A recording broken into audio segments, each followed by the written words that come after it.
The elements of art are like the ingredients. If you are a good cook, then you take care about quality ingredients.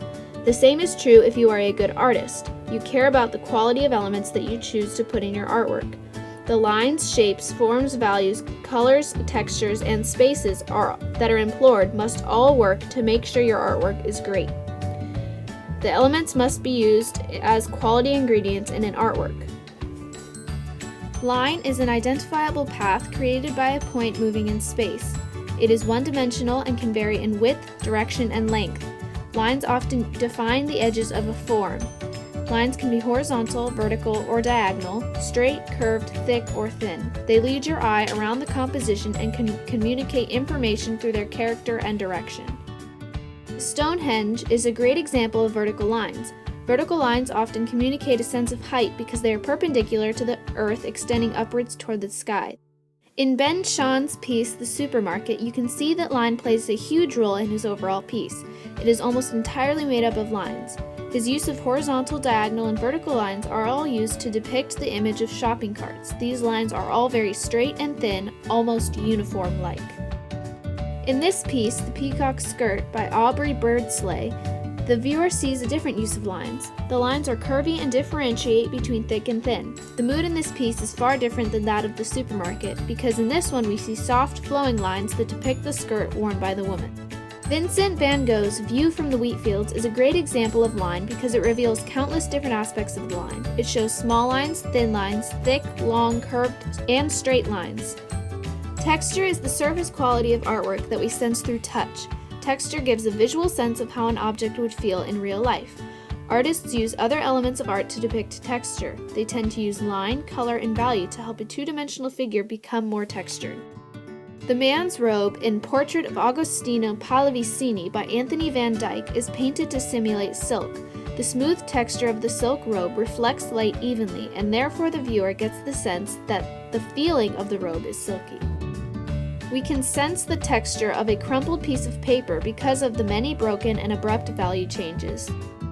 Artists can produce an image of texture by using certain mediums. Vincent van Gogh used very thick and expressive brushstrokes which create a flowing textured pattern in his paintings.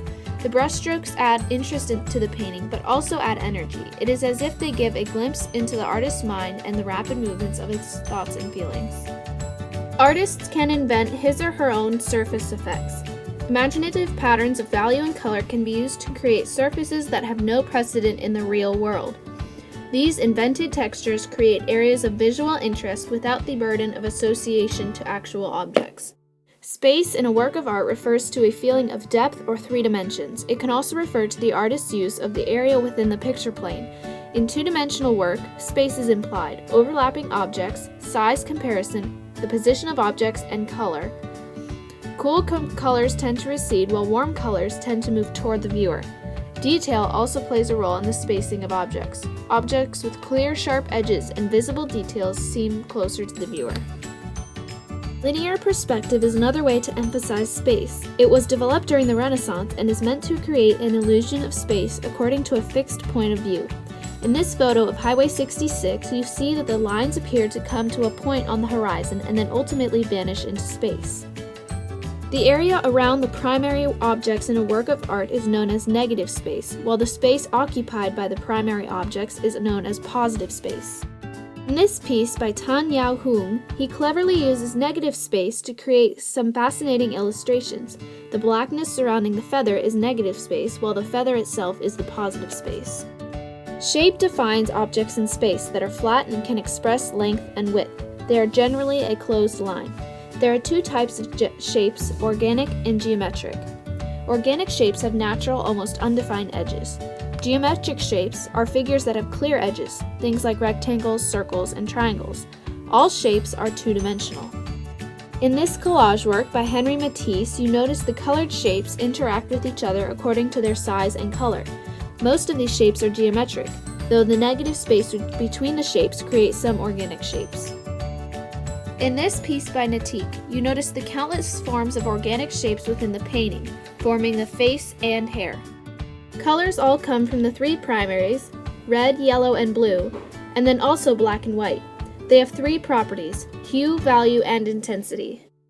Hue is simply the location within the color spectrum. Intensity takes a look at how bright or dull a color is. The brightest intensity would be the pure color from the color wheel, while the dullest would be where you can't even discern what the color is other than it looks like gray. Overall bluish tone unifies, while purplish red accents bring harmony throughout.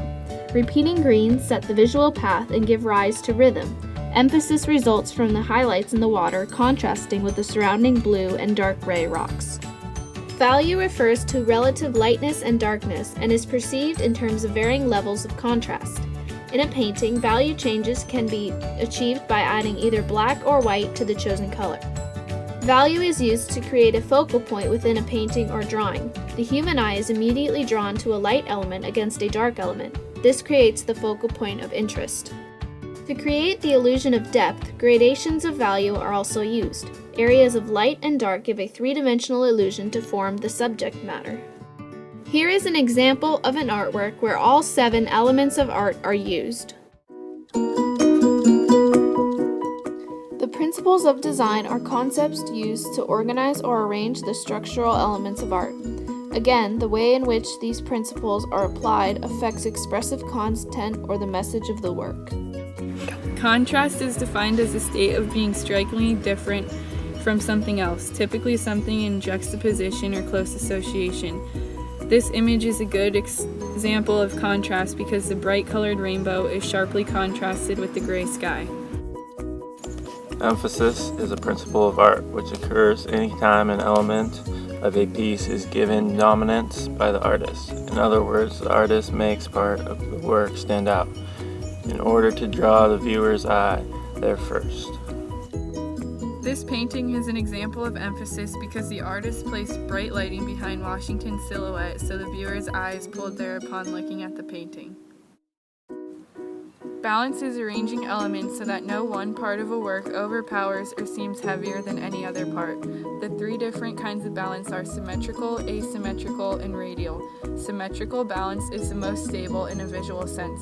When both sizes of an artwork on either side of the horizontal or vertical axis of the picture plane are exactly or nearly exactly the same, the work is said to exhibit this type of balance. It is also a principle that deals with the visual weight of an artwork.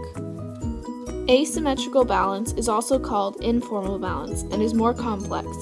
It involves the placement of objects in a way that will allow objects of varying visual weight to balance one another around a fulcrum point. Radial balance is another type of symmetrical balance, in which opposing forces rotate around, radiate, form, or converge on an actual or implied central point. An example of radial balance in nature is seen in flowers such as the daisy, in which similar elements, the petals, radiate from a central point. A visual tempo, or beat, principle of design that refers to the regular repetition of elements art to produce the look and feel of movement. Matisse incorporates rhythm into this piece by painting the bodies of the dancers as if they are all swaying and moving together. They look as if they are pulling each other to the beat of music.